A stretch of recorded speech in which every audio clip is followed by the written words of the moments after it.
और ढेर सारा प्यारा आशीर्वाद दीजिएगा।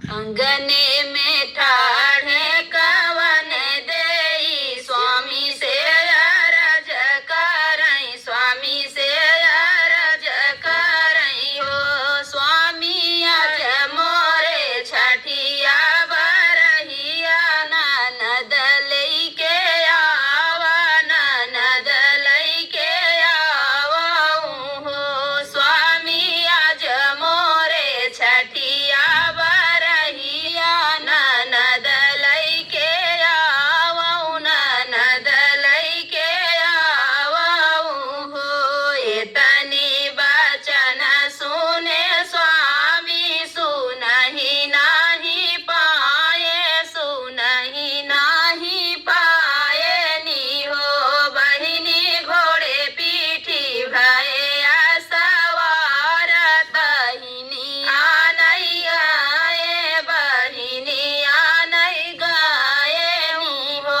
बहिनी घोड़े पीठी भये सवार बहिन आनई गाए, बहिन आनई गाए नी हो।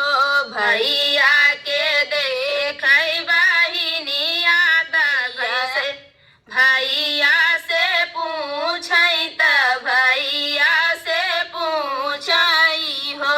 भैया कवाना जरूरत तोहरे लागे कि आनई हमरे आया, कि हमारे देश से आयऊ हो।